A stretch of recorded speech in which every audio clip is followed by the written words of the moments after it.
Que recherches-tu? Pourquoi tu vis? Pourquoi moi je vis? Alléluia. Pourquoi Dieu t'a envoyé dans ce monde? Que recherches-tu? Cherche qui tu es. Que recherches-tu? Qui tu es? Pourquoi tu es dans ce monde? Parce qu'on n'est pas dans ce monde pour rien. Dieu ne t'a pas créé pour rien. Il ne t'a pas envoyé dans ce monde pour rien. Parmi les milliers de spermatozoïdes qui ont été relâchés dans le corps de ton père, dans les spermes de ton père, toi seul as remporté la victoire. Tu t'es battu contre des milliers de spermatozoïdes qui étaient relâchés dans le corps de ton père. Toi, tu t'es battu. Dieu a permis que parmi les milliers, toi, tu sors vainqueur. Parmi les milliers de spermatozoïdes, toi, tu es sorti. Juste c'est toi qui as vaincu. Tout était mort. C'était des milliers de spermatozoïdes. Dans les spermes, il y a des milliers de spermatozoïdes qui se relâchent. Mais une qui remporte la victoire, il n'est là, c'est toi, il n'est là, c'est moi. Nous avons remporté la victoire pour venir dans ce monde, pour naître dans ce monde. Ce n'est pas en vain. Bien-aimé, ce n'est pas un fruit d'hasard. Tu n'es pas un fruit d'hasard. Tu as un but. Tu es né pour un but bien précis. Tu es né pour un but bien précis. Tout ce qui arrive dans ta vie, c'est pour un but. Tout ce que tu vis. Si aujourd'hui tu souffres, c'est pour un but. Tu dois retourner à Dieu, poser des questions à Dieu, parler avec Dieu. Alléluia. Tu dois connaître le but de ta vie. Tu dois retourner à Dieu, connaître le but de ta vie. Dieu doit dire un mot dans ta vie. Dieu a un mot à dire pour ta vie. Alléluia. Pour que tout change, Dieu a un mot à dire dans ta vie. Alléluia. Pourquoi tu souffres? Il y a un frère, Nick. Il est né sans bras, sans main, sans bras, sans pied, sans jambes. Il souffrait, pardon. Il souffrait. Ses frères souffraient. Il se posait des questions. Pourquoi je suis né sans bras, sans jambes? Il souffrait parce qu'il ne comprenait pas pourquoi. Il ne comprenait pas. Il a cherché à tout moyen de se suicider parce qu'il se voyait différent des autres. Il se voyait rien dans le monde. Sans bras, sans jambes. Qu'est-ce que je vais faire dans le monde? Ça lui dérangeait tellement. Il a fait plusieurs fois tentatives de suicide pour mettre fin à sa vie. Pourquoi? Parce qu'il ne comprenait pas. Pourquoi moi je peux naître sans bras? Pourquoi plusieurs personnes? Pourquoi seulement moi? Pourquoi? Il ne comprenait pas. Il a cherché à tout moyen de se suicider parce qu'il se voyait différent des autres. Il se voyait rien dans le monde. Sans bras, sans jambes. Qu'est-ce que je vais faire dans le monde? Ça lui dérangeait tellement. Pourquoi? Parce qu'il ne comprenait pas. Pourquoi moi je peux naître sans bras? Pourquoi plusieurs personnes? Pourquoi seulement moi? Pourquoi seulement moi? Pourquoi seulement moi? Tout le monde, je vois de tout autour de moi. Je vais à l'école, plusieurs enfants, mes collègues ont des bras, ont des jambes. Pourquoi seulement moi? Et c'était une souffrance pour lui. Mais le jour où il avait compris que Dieu a permis que je sois né sans bras, sans jambes, avait changé sa manière de voir des choses. Et sa vie était changée, était devenue errée. Aujourd'hui, cet homme est devenu célèbre. Pourquoi il a compris le but de sa vie, le but que Dieu a laissé qu'il soit né sans bras, sans jambes, pour que dans sa position, Dieu puisse se glorifier, pour que dans sa position, alléluia, aujourd'hui il est erré. Il a une femme que les gens qui ont des bras, qui ont des jambes n'ont pas. Il a une vie que les gens qui ont des jambes, qui ont des mains, qui n'ont pas. Il touche des milliers de gens que les pasteurs qui ont des jambes, qui ont des pieds, n'ont pas le pouvoir de toucher. Alléluia. Une fois, j'ai entendu pasteur Marcelo disait, moi je suis complet, mais je ne touche pas des milliers de gens comme cet homme-là. Je ne touche pas les milliers de gens comme cet homme-là. Ça a changé sa façon de voir des choses. Pourquoi? Il avait compris pourquoi j'étais né macho. J'étais né handicapé. Pourquoi? Ça avait changé. Il était devenu erré. Aujourd'hui, cet homme est erré. Il est riche. Il a une belle femme. Il a 2 enfants. Parce qu'il avait compris pourquoi Il avait compris pourquoi c'était pour la gloire de Dieu. Il est aujourd'hui erré. Il a des choses que les gens qui ont des bras, qui ont des jambes n'ont pas. Il fait des choses que les gens qui ont des jambes, qui ont des bras ne font pas. Il fait des grandes choses. Pourquoi il a compris l'essence de sa vie? Alléluia. Moi et toi, est-ce que nous comprenons notre essence de nos vies? Moi et toi, pourquoi tu es né? Il y a des milliers de gens qui l'écoutent. Regardez, il y a des responsables. Ils touchent, ils changent de vie des gens dans sa position là. Ils touchent. Alléluia. Ils touchent les cœurs des gens. Alléluia. Mais son bras, s'il était suicidé, il n'allait même pas faire des choses qu'il fait aujourd'hui. S'il était suicidé, mais dès qu'il avait compris pourquoi je suis né comme ça, pourquoi je suis né macho, ah non, il était devenu célèbre. Il témoignait sa grandeur. Il transmet la joie malgré sa position. Il transmet la joie aux autres. Il est joyeux. Alléluia. Il sourit tout le temps. Mais son bras, son jambe. Mais toi qui as les bras, qui as des jambes, qu'est-ce que tu fais? Tu fais que te plaindre. Tu as des jambes, tu as des bras, mais tu fais que te plaindre. Mais lui, il est sans bras. Il est sans bras. Il est sans jambes. Mais il glorifie le nom de Dieu. Il touche les cœurs des gens. Il transforme des vies des gens. Il transmet la joie aux autres. On s'est marié aujourd'hui, on se divorce parce qu'on ne sait pas pourquoi on s'est marié. Quand on cherche à épouser une femme pour aimer cette femme-là, pour supporter cette femme-là, pour la prendre en charge, pour la pardonner, peu importe ce qu'elle peut faire, pour la pardonner, l'amour pardonne et tout, l'amour supporte et tout, l'amour ne cherche pas son intérêt, l'amour, alléluia.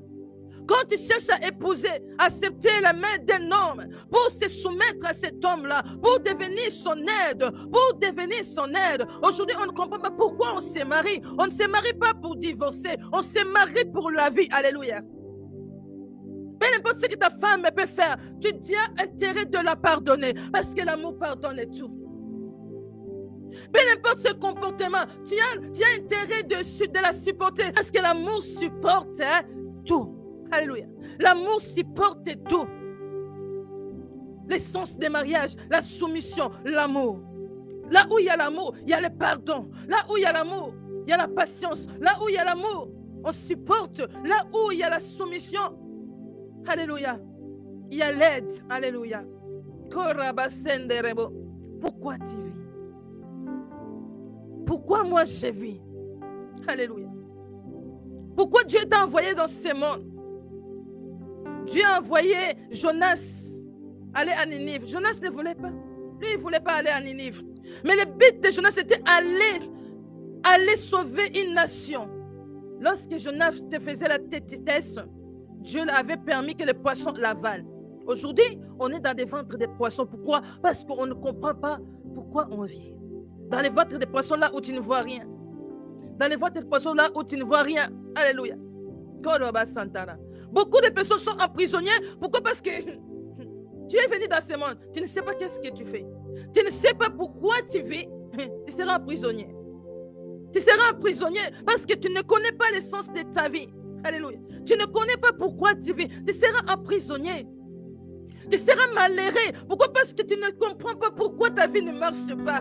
Tu ne peux pas être heureux. Tu ne peux pas être heureuse parce que tu ne comprends pas pourquoi. Pourquoi moi, ma vie ne marche pas? Pourquoi rien ne marche? Quand tu ne sais rien. Alléluia. On périt.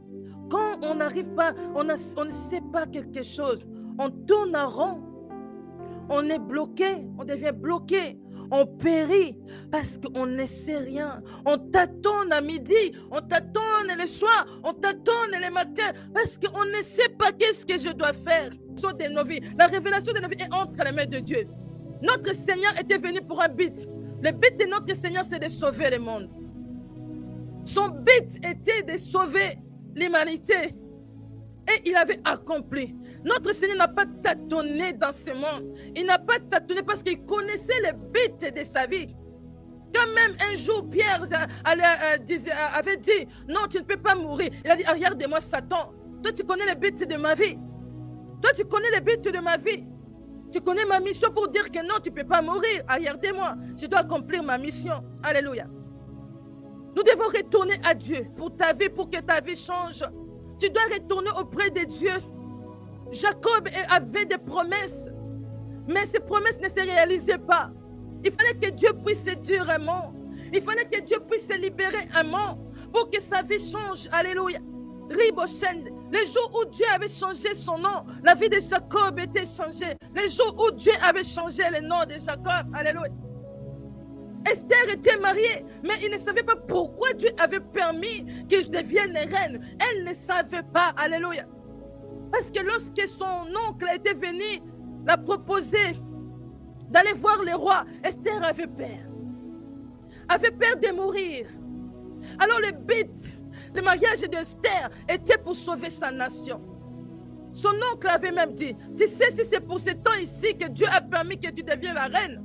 Est-ce que tu sais si c'est pour un temps comme ça? Dieu fait toutes les choses pour un but. Si Esther était devenue reine, c'était juste pour sauver sa nation. Alléluia. Alléluia. Mais Esther ne savait pas. Mais lorsqu'elle était allée dans la présence de Dieu, Dieu avait parlé à Esther. Esther, ne crains rien, je suis avec toi. Vas-y, habille-toi, va voir les rois. Va voir les rois. Dieu avait parlé à Esther. Alléluia. Va voir les rois. Lorsqu'Esther était partie, elle était allée voir les rois, tout était changé. Tout était changé. Ma sœur, les problèmes que tu vis, Dieu le sait. Mais il veut que tu puisses comprendre pourquoi tu vis cette situation-là. Si tu ne comprends pas pourquoi tu vis cette situation-là, tu tourneras en rond. Tu tourneras en rond. Ta vie ne changera pas parce que tu n'as pas compris. Tu périras parce que tu n'as pas compris, tu ne comprends pas. Tu dois chercher à comprendre pourquoi. Pourquoi Dieu permet une telle situation dans ta vie. Toujours pour un but bien précis. J'ai vécu de la souffrance dans ma vie. J'ai vécu tellement de souffrances. Un jour, je témoignerai la grandeur de Dieu. Un jour, je vous parlerai de moi. Si Dieu me permet. Aujourd'hui, Dieu ne m'a pas encore permis de faire des témoignages de ma vie. Mais je témoignerai ma vie. Dieu a permis que je souffre. Je pleurais. Je disais, Seigneur, pourquoi? Seigneur, pourquoi?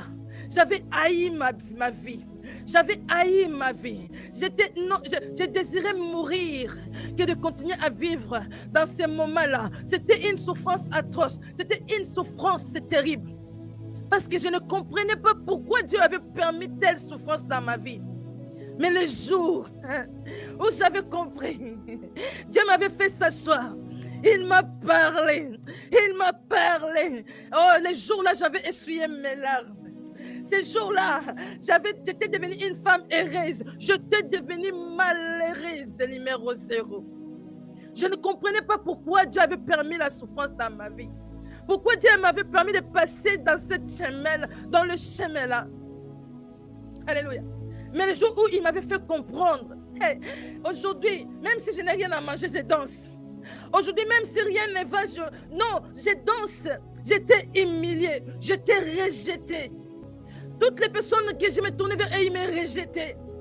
Et j'étais devenue malheureuse. Malheureuse, parce que je ne comprenais pas pourquoi. Alors que Dieu avait permis que ces gens-là me rejettent pour que je vienne à lui. Dieu avait besoin juste de moi. Dieu avait juste besoin de moi. Le jour où j'avais compris cela, et j'étais devenue folle de Jésus. Non, j'étais devenue j'avais essuyé mes larmes et tout était changé dans ma vie. Aujourd'hui, les gens ne me comprennent pas. J'étais une femme mariée, mais malheureuse. J'étais une femme mariée, mais malheureuse.